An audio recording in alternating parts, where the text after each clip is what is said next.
So, Alistair, I thought we could play a little game before we, wrap this up. Okay. It's sort of like healthy money bingo, if you like. Let me sort of explain the rules of the game to you. I'm just making this up on the fly, so let's see how we do with it. Your book is about three, not primitives, but three sort of core capabilities Right. that you think people need to develop: architecture, customers, and leadership, right? The sort of the levers you talk about. I'd love to understand what advice you have for the C-suite at the top, the middle managers, and at the bottom, people who are starting out their careers. You've got you've got kids who are going to be in the workforce, hopefully soon. Maybe they'll choose banking. Right. But what advice you have for them? So does that work for you? Okay. Well, I think overall, probably the advice that all of those layers is to take a perspective on each of those three topics. Yeah. So let's go with the CXOs. Let's start top of the house, go through each of those three topics and then go down the order. Does that work for you? Okay. So at the top, the first thing I would say on architecture is it's vital that the CXO recognize that architecture is something they can't delegate. So the layered reusability of the architecture is a thing that they need to focus on. So layered reusability. The layers and the reusable layers. So what about CXOs, the C-suite for customers? Well, building for modern financial lives. That's the crucial thing, is build for the financial lives of the customers that you actually have, not the customers you had 20, 30 years. I love it. By the way, I've got to confess to you, pause for a second. I think about this, whenever I think about modern lives, I think about Phil Dunphy from exactly. Families. Well, the archetype Modern Family was one that I used with a board to describe. If you ever make a movie out of this, you'll have to get him to play that role of the Modern Family head. Absolutely. Just rounding out C-suite, let's talk about leadership.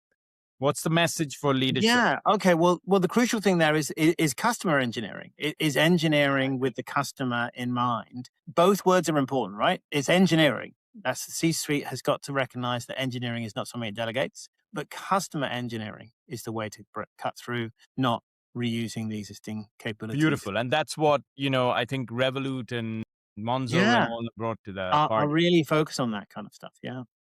So moving down to the middle management. Yeah.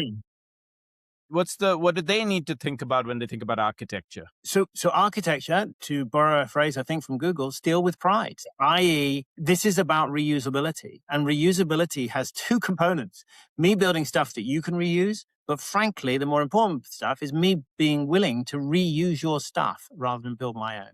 So steal with pride, make a virtue out of reuse. I don't know if you remember this.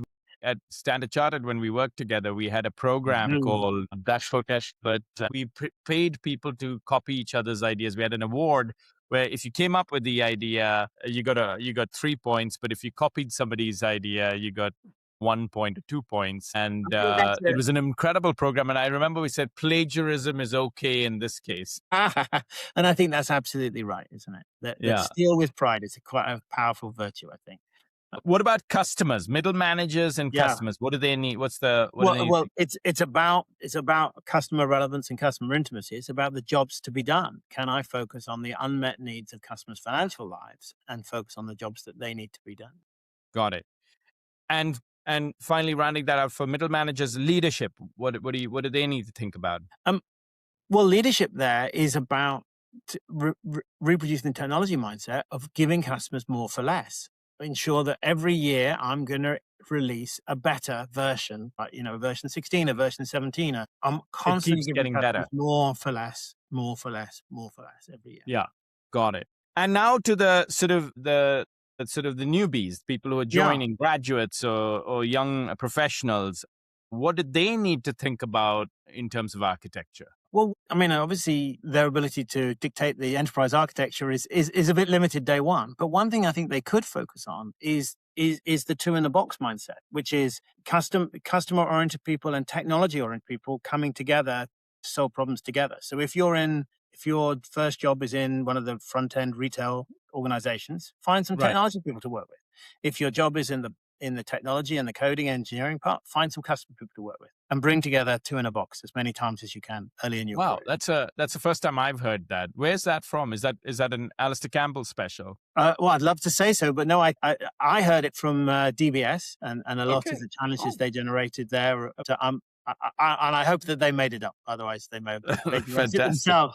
They may have stolen with pride. So who knows? Yeah, if you're a young professional, two in a box could be have multiple meanings. Okay, but let's talk about, speaking of customers, let's talk about customers. What do new employees need? Yeah. So we talked middle management, jobs to be done. And I think at a more basic level, the first challenge is empathy, is actually being able to say, as a newbie, can I start with customer empathy? And the point is, when we started our careers, we hadn't had many of the life experiences that really cause financial stress. We hadn't had divorces or health shocks or loved ones with health shocks or losses of income and employment, things like that. Those are the moments when people's horizons massively narrow. And that in those moments, if you can empathize even before you've had them, you're on a path to being able to develop services that are financial life partner services. Yeah, and I think that's beautifully said. It's healthy not just for the individual and the relationship, but it's also healthy for the financial organization. And then to finish this off, what's your leadership advice to young professionals in banking? Own your career. That as we said earlier, that you will have lots of different employers through your career. You will have lots of different paths. Those non-linear career paths are an inevitability that you should choose to embrace and love and take advantage of, rather than try to mirror people further up your own organization and view it. So what you're saying is, don't just look at the CEO or the chairman and draw inspiration. Yeah. Well, I think that's it. And chart your path rather than theirs. Super. Thank you, Alistair. Thanks for this. Thank you very much.